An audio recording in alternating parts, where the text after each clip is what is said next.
When I pulled up to the party that night, the last thing anyone expected was the woman walking beside me.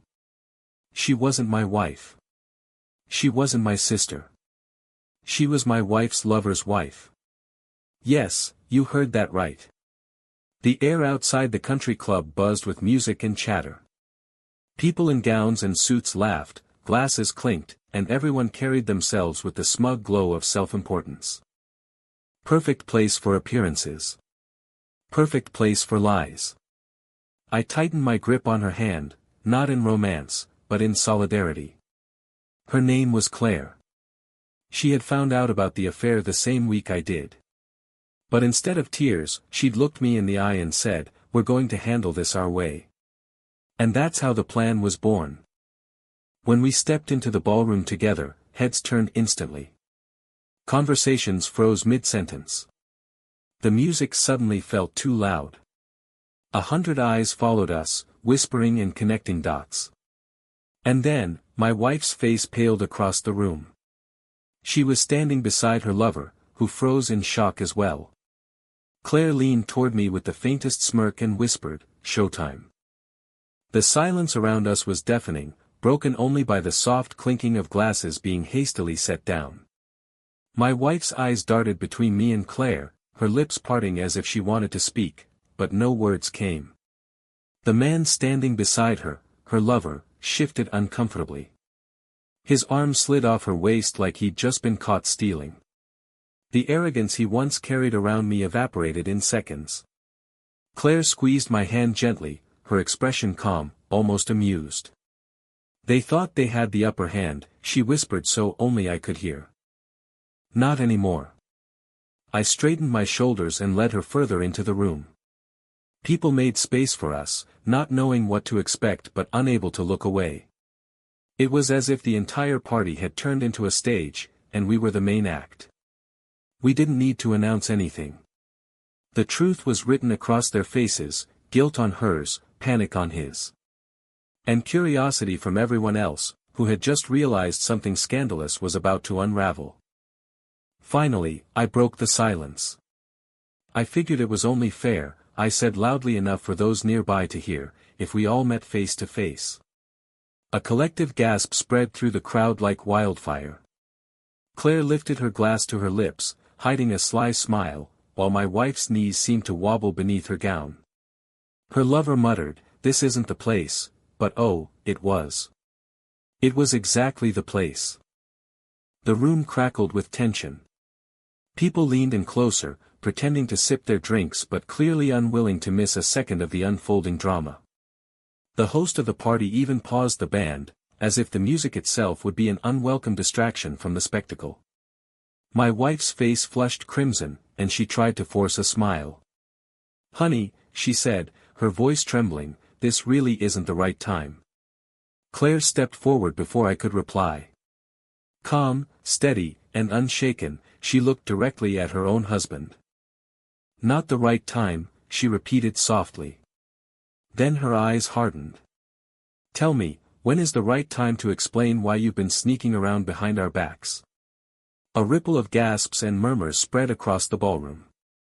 Heads turned, whispers darted, and suddenly the polished elegance of the evening turned into a courtroom of judgmental eyes. The man swallowed hard, his composure slipping. "Claire, let's talk about this privately." "No," she cut him off, her voice sharp but controlled. "Privacy is what you two already took. Tonight, the truth can stand in the open." I stood beside her, silent but strong, letting her words slice through the room like glass. My wife shifted uncomfortably, her mask of charm cracking with every second. One woman in the crowd whispered a little too loudly, "Oh my God, they came together. This is brutal." And then I saw it, the panic in my wife's eyes. Not because of me, not because of Claire, but because she realized her carefully crafted social image was shattering right there in front of everyone. I leaned closer to her, my voice low but firm. "Smile all you want. They can see everything now."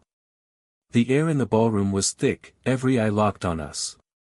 Some people looked horrified, others thrilled, as if they were watching a live drama unfold right in front of them. Claire didn't flinch. She set her glass down on a nearby table and crossed her arms. "Go ahead," she said to her husband. "Tell me and tell him. How long has this been going on?" He stammered, sweat beading at his forehead.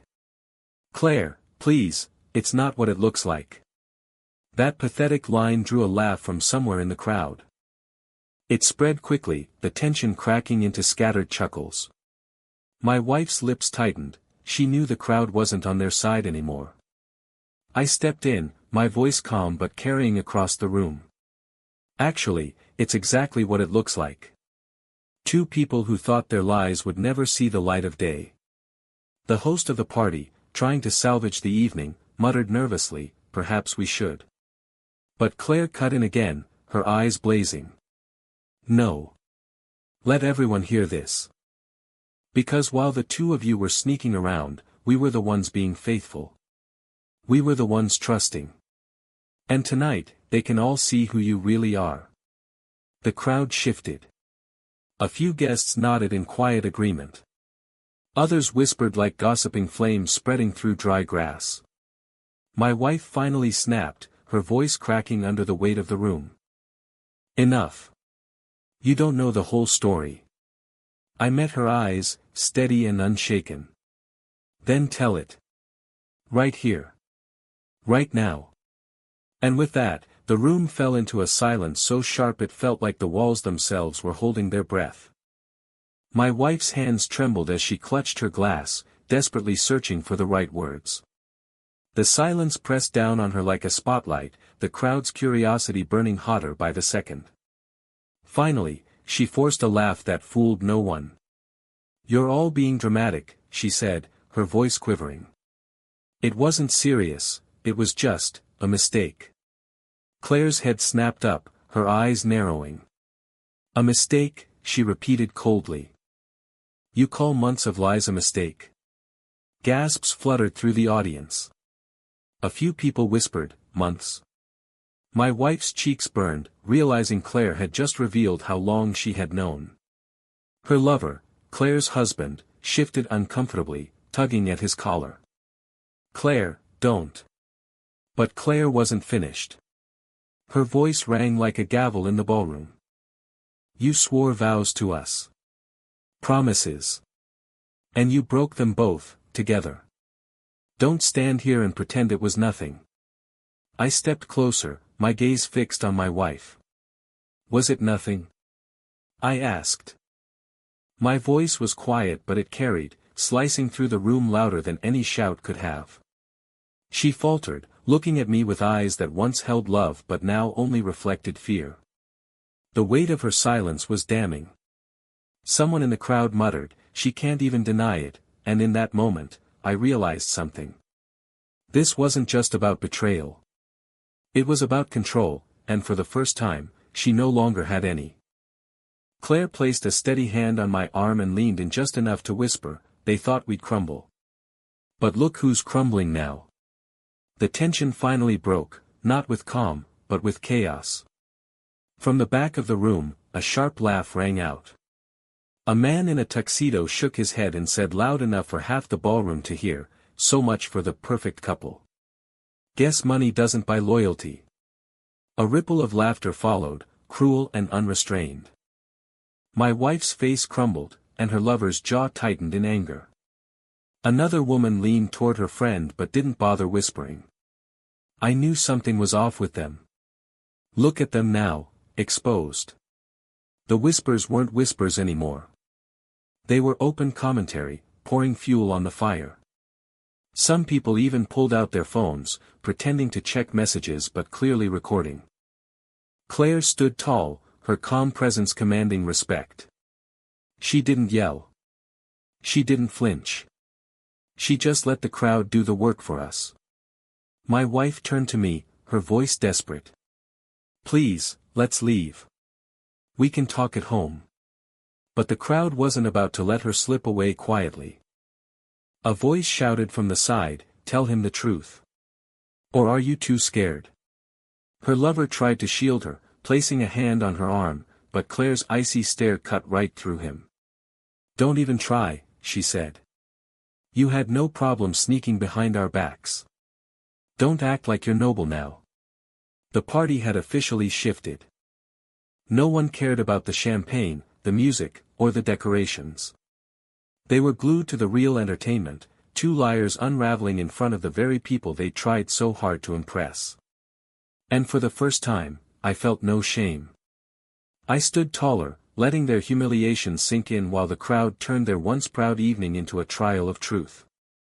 The pressure was unbearable, and it was only a matter of time before one of them snapped. It wasn't my wife, it was him. Claire's husband. His voice cracked as he suddenly shouted over the noise. Fine. Yes, it's true. We've been together for months. But don't you dare act like you're perfect either. The room went dead silent again. All eyes locked on him. Even the laughter stopped. His chest heaved as he looked at me with something between rage and desperation. What are you talking about? I asked, my voice steady. He smirked bitterly, though sweat glistened on his forehead. You think you're some kind of hero, dragging her here? You didn't see the way she came to me. You didn't hear the things she said about you when she thought you weren't around. Claire's eyes widened, fury flashing across her face. Don't you dare twist this. You betrayed me, and now you're grasping at lies. But his words had already shifted the room's energy. People leaned forward, hungry for more. My wife, pale and trembling, shook her head frantically. Don't say anything else. The fact she begged him not to speak only confirmed it, there was something else. Claire stepped in front of me, standing tall like a shield. If you have something to say it to me. To everyone.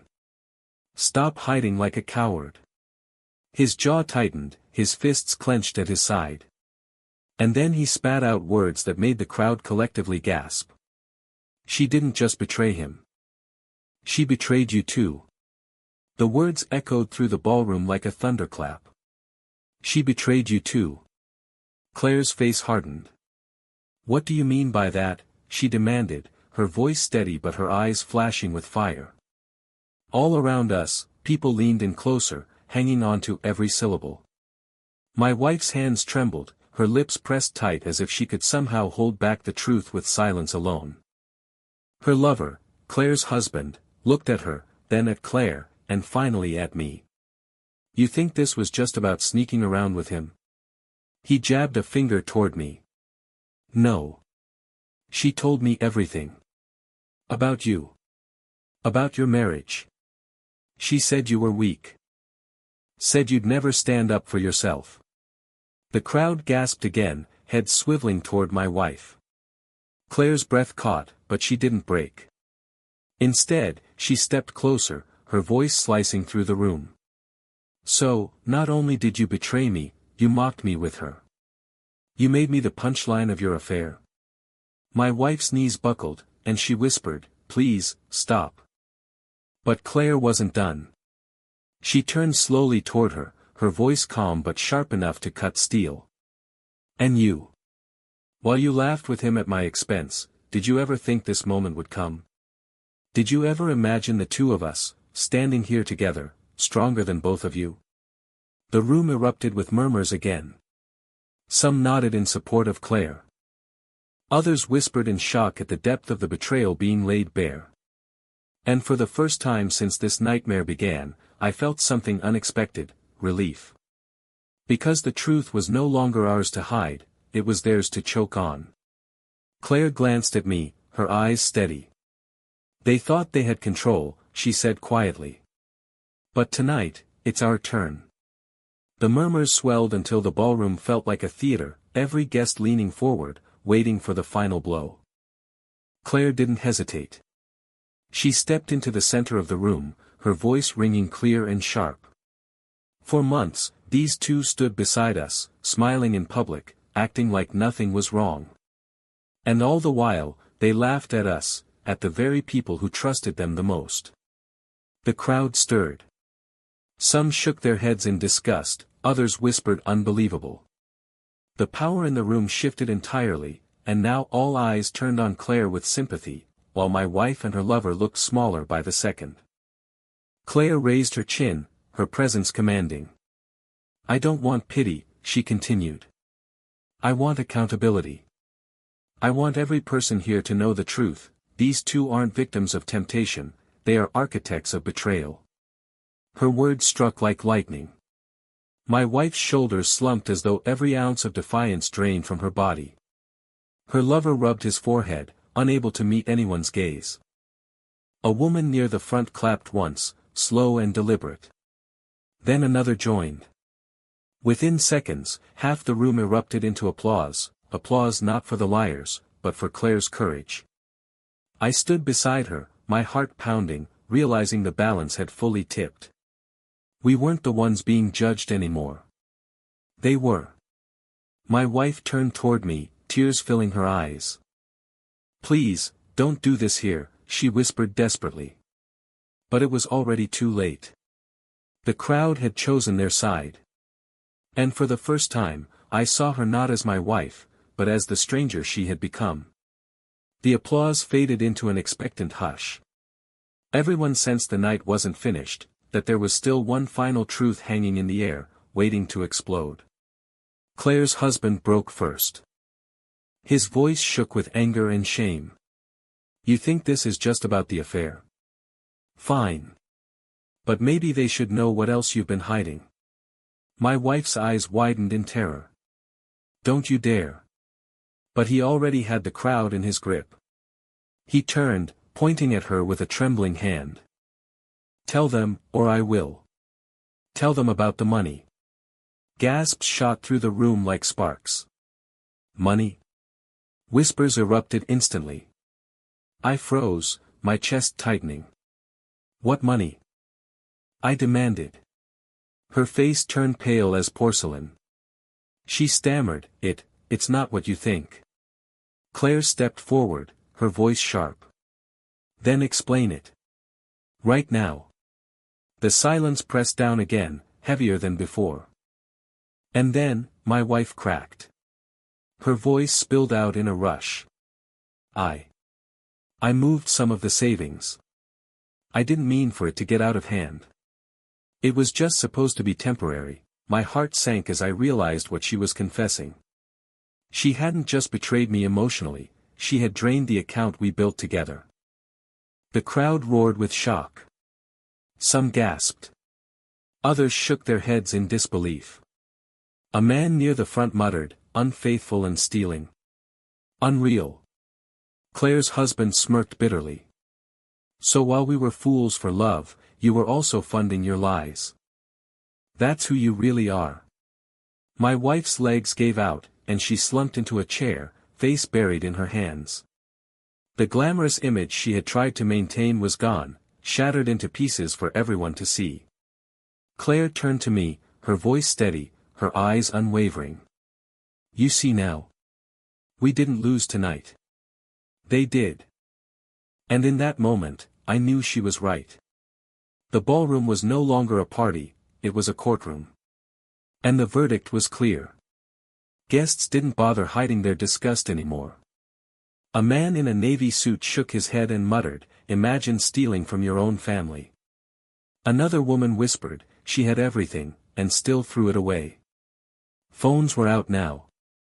Some guests pretended to text, but everyone knew, they were recording. My wife and her lover weren't just humiliated in that room. By tomorrow morning, their disgrace would spread far beyond it. Claire stood tall beside me, composed, regal even. She didn't shout. She didn't gloat. She simply let the truth hang in the air, undeniable and heavy. My wife lifted her head, her mascara streaked down her cheeks. "Please," she begged, her voice breaking. "We can fix this. Just, not here." But I felt nothing. No anger, no sorrow, only finality. The woman I had loved was gone. The person in front of me was a stranger, one who had made her choices long before tonight. Claire's husband tried to speak, but his words drowned under the weight of the crowd's judgment. People turned their backs on him, refusing even to give him the dignity of eye contact. Claire glanced at me, then at the sea of faces surrounding us. She gave a small nod. "It's done," she whispered. I took a deep breath, straightened my jacket, and offered her my arm. Without hesitation, she slipped her hand into mine. Together, we walked across the ballroom floor. As we passed through the crowd, people stepped aside. Some gave us nods of quiet respect. Others whispered words like brave and strong. Behind us, my wife and her lover sat in ruins, exposed, disgraced, and utterly alone. And for the first time in a long time, I felt free. The night air outside the ballroom was cool and sharp, washing over me like a baptism. Claire and I stepped into the quiet, leaving behind the murmurs, the judgment, and the wreckage of the party. For a moment, we stood in silence. Then she let out a shaky laugh, not from joy, but from release. "I thought I'd fall apart in there," she admitted softly. "But walking out with you, I feel stronger than I ever imagined." I looked at her, really looked at her, not as the wife of the man who betrayed her, but as someone who had stood beside me when I needed it most. We had walked into that ballroom as strangers bound by betrayal, but we walked out as allies forged in fire. "Tonight wasn't about revenge," I said quietly. "It was about truth. And now it's out there. No more lies." She nodded, her eyes glistening under the glow of the street lamps. "They wanted us broken. Instead, we walked out standing tall." The valet pulled up with my car, and for the first time in weeks, I felt a strange peace settle over me. The pain was still there, yes, but it no longer controlled me.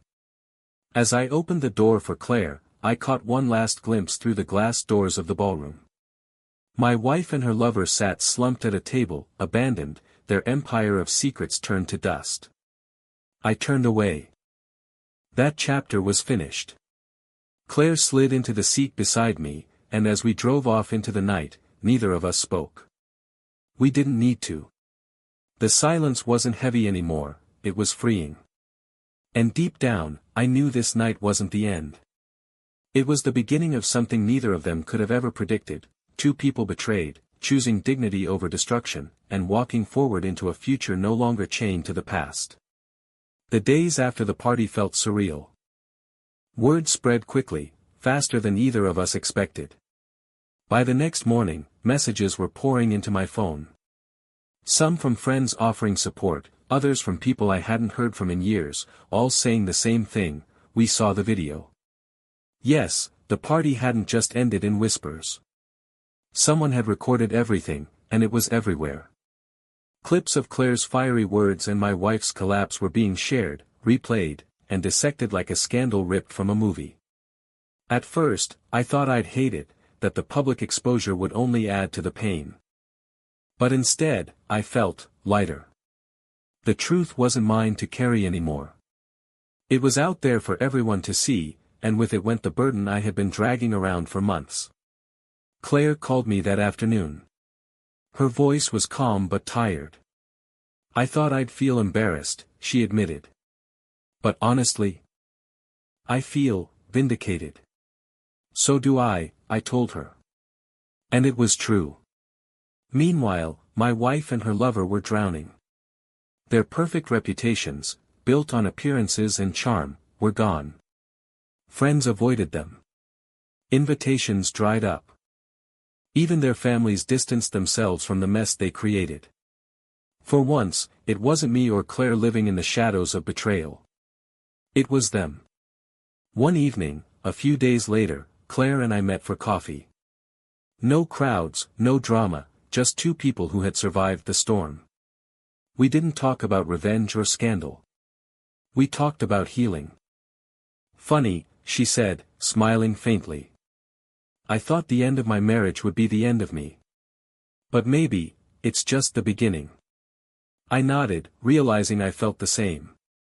The party had been an ending, yes, but it had also given us both something far greater, the chance to rebuild, stronger and freer than before. Weeks passed, and the chaos of that night slowly settled into silence. The gossip faded, the videos stopped circulating, and people moved on to the next scandal. But for me, and for Claire, life didn't just go back to normal. It transformed. I filed for divorce. The papers went through faster than I expected, almost as if the universe itself wanted this chapter closed. My wife didn't fight it, she couldn't. Her once unshakable confidence had crumbled into isolation. The woman who once cared so much about appearances no longer had an audience left to impress. Claire, too, chose her freedom. She walked away from her husband without hesitation. She told me one day over coffee, her voice steady and clear, "I don't want to live in a world where betrayal feels like love. I deserve more than that." And she was right. We both did. Strangely, we never talked about whether we'd end up together. That wasn't the point. What mattered was that we had found strength in each other, in a moment where we could have easily broken. We weren't victims anymore, we were survivors. One evening, Claire and I stood outside the same country club where it had all begun. The lights glowed inside, another party in full swing. Music and laughter spilled into the night air. She looked at me, a small smile tugging at her lips. "Do you regret it? Walking in there with me?" I shook my head. Not for a second.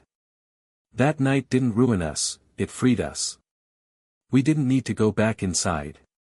That part of our lives was over. Instead, we turned and walked away, leaving behind the shadows of betrayal and stepping into a future of dignity, strength, and truth. Because sometimes, the greatest story of love isn't the one where everything stays the same.